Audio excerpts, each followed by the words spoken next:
As it's a lovely morning, I am really thankful to all the organizers for giving me opportunity to be present here, and also all the dignitaries and delegates present. So, myself, Dr. Alok Mojumdar, I am presently posted at National Medical College at the Department of Forensic Medicine and Toxicology. So, my session will be only for 12 to 13 minutes. So nothing to be worried. You people please enjoy, and uh, it is very important, a small topic but very vast in depth, and otherwise appears to be small but very complex as I went through the literatures. And uh, for your information, I will show only 4 slides. Practically speaking, it is the 3 slides only. So everything is clear, 12 minutes, 3 slides, and the topic is very easy, but in very concise and gist, I will tell the aspect. So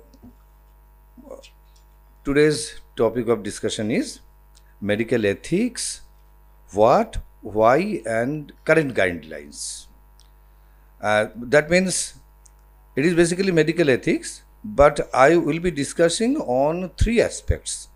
What is medical ethics, why it is required for us, and practically it is the current guidelines. Now, let me tell you, ethics, everybody present here, we know it may be a medical person, we may be non-medical person, we know what is ethics. What is ethics? In the last line it is written, it is the morality inside us. I think we can see the morality inside us. It is okay, I think. It is basically in the top it is written ethics, and in the last, in the red word, it is the morality inside us. Ethics means what is already inside us.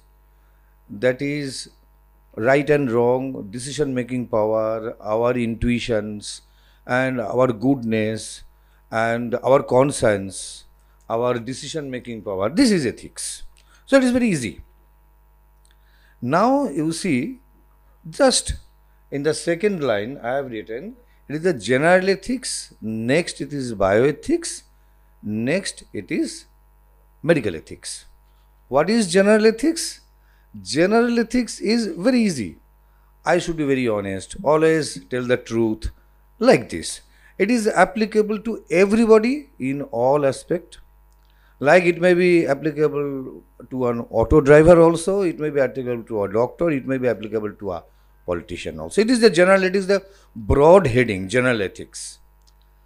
Now you come slightly concise manner. What is bioethics? Everything, every ethics when it is applicable to biological creatures. আমি যদি এক আধটা word Bangla use করি sir, আশা করি কোনো অসুবিধা হবে না। আমি কেন বলতে চাইছি, এই জেনারেল এথিক্সের থেকে বায়ো এথিক্সে যখন আমরা ঢুকছি, তখন আমরা দেখতে পাচ্ছি যে বায়ো এথিক্সটা আসলো কেন কনসেপ্টটা। আসলো এই কারণে আমাদের টেকনোলজির প্রভূত উন্নতি হচ্ছে, সেখানে জেনেটিক ইঞ্জিনিয়ারিংও আসছে, তো অর্গান ট্রান্সপ্লান্টেশনও আসছে।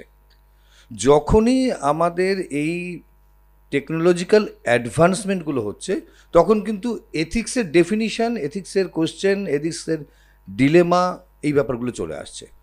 তখনই এই বায়ো এথিক্সের ব্যাপারটা ধীরে ধীরে তৈরি হলো। এর মধ্যেও কিন্তু আমরা মেডিকেলের লোকেরা যারা যা কিছু কাজ করি, সব কিছু কিন্তু বায়োএথিক্সের মধ্যে চলে আসে। তাহলে মেডিকেল এথিক্স কোনখানে আসছে? থার্ড ওয়ার্ডটা যেটা আমি ইউজ করছি, মেডিকেল এথিক্সটা তারও মধ্যে আরেকটা ছোট পোর্শান। যেরকম একটা কলেজের মধ্যে হয়তো সবচেয়ে বড় সেটা হলো জেনারেল এথিক্স, একটা পোর্শানে শুধু ক্লাস 12 পর্যন্ত ক্লাস হয়, সেটা বায়ো এথিক্স, আর একটা পোর্শানে 12-এর বাংলা ক্লাস হয় হয়তো, সেটা হলো মেডিকেল এথিক্স। এই মেডিকেল এথিক্সে কি বলছে? স্পেসিফিক্যালি ছোট ছোট 3-4টে জিনিস, তার এক লাইনে আমি যদি বোঝাতে চাই, সেটা হলো যে ডক্টর পেশেন্ট রিলেশনশিপ, এখানে এথিক্স কিভাবে মেনটেন হবে। তাহলে আবার আমি একবার রিপিট করছি, জেনারেল এথিক্স হলো বড় একটা কনসেপ্ট, সদা সত্য কথা বলবে। বায়ো এথিক্স হলো তার থেকে একটুখানি ছোট, যে রোগ হলে পরে কিন্তু তুমি ডাক্তারের কাছে যাবে। আর মেডিকেল এথিক্স হলো আরও ছোট, যে যেদিন পেট ব্যথা করবে সেদিন কিন্তু তুমি স্কুলে গিয়ে একটা অ্যাপ্লিকেশান দেবে যে স্যার আমার কিন্তু আজকে আসার মতন পজিশান নেই। এইবারের পোর্শনটা একটুখানি কাইন্ডলি আপনারা দেখুন। বাঁদিকটাতে, আপনাদের বাঁদিকটায় লিখেছি মেডিকেল এথিক্স, আর আপনাদের ডান দিকটায় লিখেছি গাইডলাইন্স। ঠিক আছে স্যার? লাস্ট ম্যাডাম বা স্যাররা দেখতে পাচ্ছেন গাইডলাইন। এবারে মেইন জায়গাটা আমরা সবসময় একটু এমফাসাইজ করতে চাইছি, আমরা যা কিছু করি, what we do, there should be some rationality behind us. এর পেছনে কিছু না কিছু তো কারণ থাকবে। আমরা এখানে আজকে আসলাম কেন? নিশ্চয়ই কোনো কারণ আছে। আমরা আজকে রবিবার দিন অন্য কোথাও যাব কেন? নিশ্চয়ই কোনো কারণ আছে। আমরা শনিবার দিন আমাদের কলেজে বা আমাদের ইনস্টিটিউশনে যাব কেন? তারও নিশ্চয়ই কোনো কিছু কারণ না থাকলে মানুষ কোনো কিছু করে না। তাহলে এই যে এথিক্সের দুটো পোর্শন, মানে মেডিকেল এথিক্স বাঁদিকে এবং ডান দিকে হলো গাইডলাইন, এই বাঁদিকটাতে আমি বোঝাতে চেয়েছি যে আমরা আজকের এই এথিক্স সম্পর্কে দুটো কথা যদি ডিসকাশান করবো কেন? আমরা যদি আজকে এথিক্সের এই ডিসকাশানটা নাই করতে পারতাম, তাহলে করবো কেন? আমি এক লাইন করে বলে দিই, দেখবেন এটা ভালো লাগবে। একদম নিচে চলে যান, একদম নিচে দেখতে পাচ্ছেন আপনারা sir CME attendance. CME attendance মানে আজকে আমরা আসলাম কেন? ক্লিয়ার কাট হিসাব যে আমাদের এখানে সিএমই একটা অর্গানাইজ করা হয়েছে। সিএমই অ্যাটেন্ডেন্স করতে গেলে পরে কিছু ক্রেডিট আওয়ার লাগে। এই সিএমই অ্যাটেন্ড করলে আমি স্পিকার হিসেবে হয়তো কোনো ক্রেডিট আওয়ার পাবো, আর আরেকজন হয়তো অ্যাটেন্ড করলে কিছু ক্রেডিট আওয়ার পাবে, which is very much required. Clear হিসাব। তাই জন্য আমরা আজকে অ্যাটেন্ড করেছি। 1, 2, তার একটু ওপরে ল্যাব রিলেটেড মেডিকেল পার্সোনেল, যারা নন ক্লিনিক্যাল ল্যাবের সঙ্গে জড়িত আছেন, তাদের গুড ল্যাব প্র্যাকটিস করতে হয়, একটা কোর্স, ছোট কোর্স। তাদের এই সিএমই অ্যাটেন্ডেন্ট এথিক্স রিলেটেড কতগুলো জিনিস জানতে হয়, তাই জন্য তারা এথিক্স নিয়ে চিন্তা করেন। প্রাইভেট প্র্যাকটিশনার্স, যারা প্রাইভেটে আছেন, প্র্যাকটিস করেন, তাদের এথিক্সটা একটু জানাটা জরুরি, কারণ প্রচুর কেস মামলা প্রচুর হচ্ছে। মেডিকেল মিসকন্ডাক্টের জন্যে কোনো কিছু বক্তব্য লোকেরা পেশ করছে, একটু এথিক্স সম্পর্কে কার্যকারণ জানলে তাদের সুবিধা, তাই জন্য এথিক্স জানাটা জরুরি। ইন সার্ভিস ডক্টরস, পরিষ্কার হিসাব, আমাদের প্রমোশন লাগে। প্রমোশন করতে গেলে অ্যাসিস্ট্যান্ট থেকে অ্যাসোসিয়েট থেকে প্রফেসর কয়েকটা পেপার পাবলিকেশন করতে হয়। পেপার পাবলিকেশন করতে গেলে পরে এথিক্সের ব্যাপারটা একটুখানি টাচ করতে হয়, তাই জন্য আমাদের এথিক্স দরকার, আর বেশি জানার দরকার নেই। আরও ওপরে রিসার্চ ওয়ার্কার, ইনস্টিটিউশনাল এথিক্স কমিটির পাস না হলে কোনো পেপার কোনো জার্নালে ছাপবে না। যদি আমরা পেপার ছাপাতে চাই, এথিক্স একটা টাচ রাখতে হয়।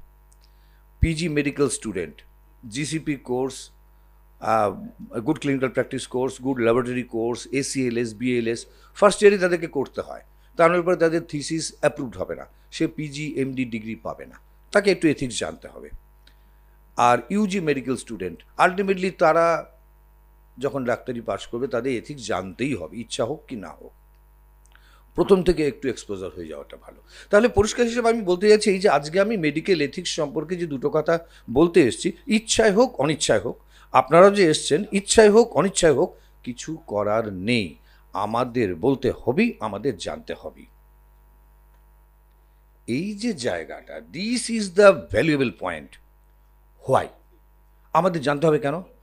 দেখবেন একটা ইন্টারেস্টিং ব্যাপার, একটা পিঁপড়েকেও যদি আপনি মারার চেষ্টা করেন, পিঁপড়েরা কিন্তু মরে যাওয়ার আগে কিন্তু একবার ঘুরে কামড় দেওয়ার চেষ্টা করে। এটা একটা স্বাভাবিক প্রবৃত্তি। যদি কাউকে, যদি কোনো বাচ্চাকে যদি বলেন যে তুমি সোজা গিয়ে ওই দরজা দিয়ে ঢুকবে, ও প্রথমেই চিন্তা করবে ওই দরজা দিয়ে না গিয়ে আমি যদি জানলা দিয়ে বেরোনোর চেষ্টা করি। তাহলে এটা একটা স্বাভাবিক প্রবৃত্তি মানুষের, যে যেটা বলবো সেটা করবে না, বা যেটা ওনারা বলবে সেটা আমি করব না। তাহলে এই যে মেডিকেল এথিক্স করতে হবে করতে হবে করতে হবে, কে বলবে আমাদেরকে? আমাদের জবরদস্তি যদি করাতে হয়, কে বলবে? তখনই there is the requirement of guideline.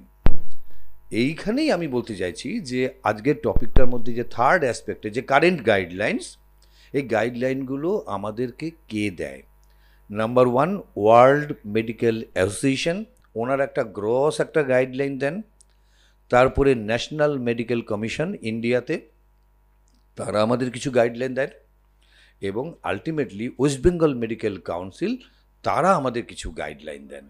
এই গাইডলাইনগুলো আমাদের দেন এবং ইনডাইরেক্টলি আমাদেরকে একটা লফুল জায়গার মধ্যে ফেলে দিয়েছেন বলেই এই এথিক্স ব্যাপারটা স্ট্রাকচার্ড উপায়ে আমাদের করতে হয়। তা নাহলে আগে কিন্তু সবই ছিল, কোনো কিছু ছিল না এরকম কোনো ব্যাপার না। আপনি কি অনেস্ট ছিলেন না? আপনি কি পেশেন্ট দেখেননি? আপনার হাতে কি পেশেন্ট সারেনি? সব কিছু ছিল, কিন্তু স্ট্রাকচার্ড ওয়েতে ছিল না।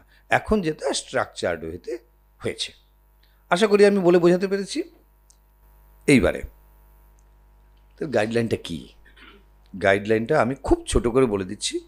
ওয়ার্ল্ড মেডিকেল অ্যাসোসিয়েশন কী বলছে? Holistic attitude. চারিদিকে তাকাও, কি সুন্দর রোদ, পাখি উড়ে যাচ্ছে, অল্প অল্প গান শোনা যাচ্ছে, আপনার মনটা একদম ফুরফুরে। আপনি মেট্রো রেলের সামনে দাঁড়ালেন, দেখলেন যে মেট্রো চলে আসলো, ফাঁকা সিট, সব কিছু, সব ভালো, সব ভালো, সব ভালো। এটা হলো ওয়ার্ল্ড মেডিকেল অ্যাসোসিয়েশন হলিস্টিক উপায়ে এথিক্সকে দেখতে বলছে। পসিবল না পসিবল আমি ওই বিতর্কের মধ্যে ঢুকছি না। ওনারা কি বলছেন?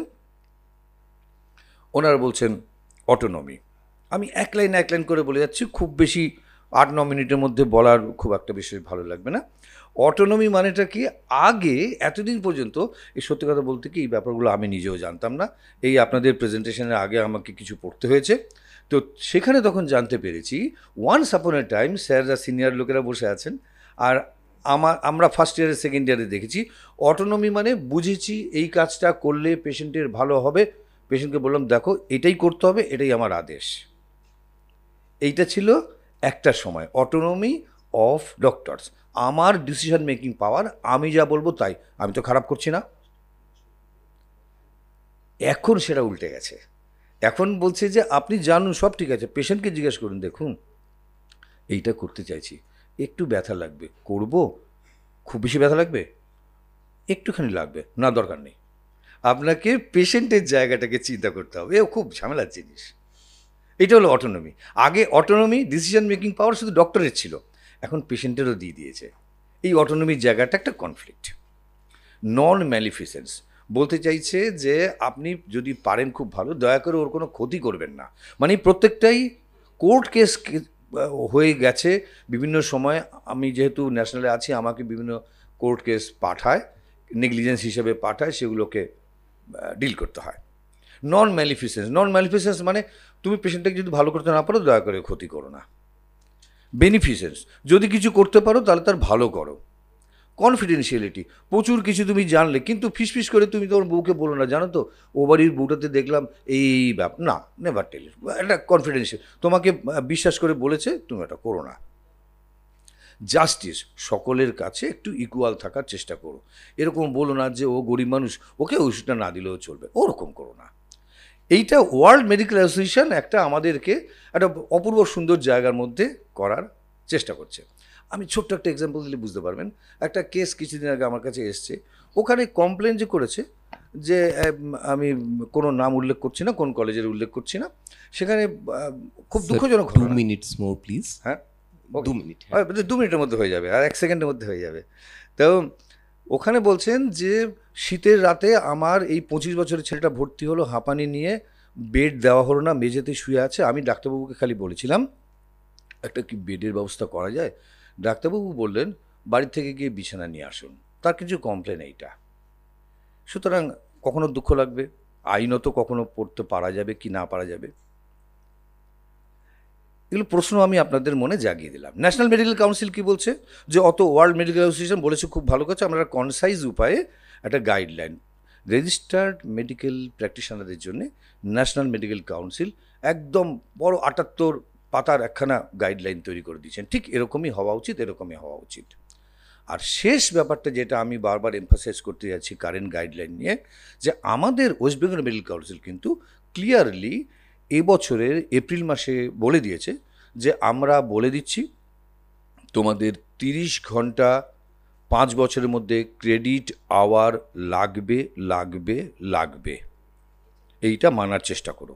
আর গত মাসের 26 তারিখ থেকে ওরা বলল লাগু হয়ে গেল হয়ে গেল হয়ে গেল, এর প্রচুর নিয়মকানুন করেছে, খুব ইন্টারেস্টিং। কখনো যদি আপনারা সাইটে যান দেখতে পাবেন, কখনো যদি আমার সঙ্গে যোগাযোগ করেন আমি বলে দিতে পারবো। খুব সুন্দরভাবে বলেছে। 65 বছরের ওপরে ক্রেডিট আওয়ারের দরকার নেই। 65 বছরের নিচে যারা আছেন তাদের জন্য 30 ঘন্টা 5 বছরের ক্রেডিট আওয়ার লাগবে।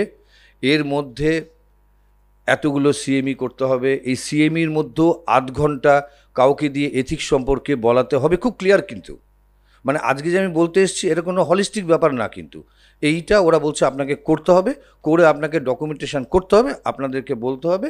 তো সুতরাং then it will be approved. তাহলে কারেন্ট গাইডলাইনটা কি হলো? ওয়েস্ট বেঙ্গল মেডিকেল কাউন্সিল সিএমইর ক্রেডিট আওয়ার সম্পর্কে এমফাসাইজ করছে। Sir, if you can kindly wrap up the speech. National medical council বলছে যে আরএমপির জন্যে কি করা উচিত। দুটো জিনিস খালি বলে দিলাম। এক হলো চেষ্টা করবেন কম্প্যাশন, কম্পিটেন্সি, অটোনমি, মানে পেশেন্টদের প্রতি ভালোবেসে একটু পেশেন্টের ট্রিটমেন্ট করুন, নিজে একটু কম্পিটেন্ট থাকুন এবং পেশেন্টের এবং নিজের দখলটা জায়গাটা রাখুন। মনে রাখবেন ভয়ের কোনো কিছু কারণ নেই। Use your intention and decide based on law. Ethics লয়ের সঙ্গে খুব বেশি রিলেটেড, কিন্তু ল কখনো যেন এথিক্সকে পেরিয়ে না যায়, এথিক্সও যেন লকে পেরিয়ে না যায়। Thank you very much. Thank you sir. আচ্ছা, যদি কেউ কোনো প্রশ্ন করতে চান, এখন আমার মনে হয় সময়ের একটু অসুবিধা, আমরা লাঞ্চ টাইমে বা ব্রেকের মধ্যে বা আমরা করে অথবা দেবো। আমি ন্যাশনালে আছি, কখনো প্লিজ আমাকে বলে দেবেন। আশা করি অসুবিধা হবে না, আমারও জ্ঞান খুব বিশেষ নেই, পড়ে পড়ে যতটুকু। না না স্যার, খুব শক্ত একটা বিষয়কে আপনি খুব সহজ করে বলেছেন, Thank you. আমাদের অনেকটাই না জানা। Thank you very much. Thank you so nice of you.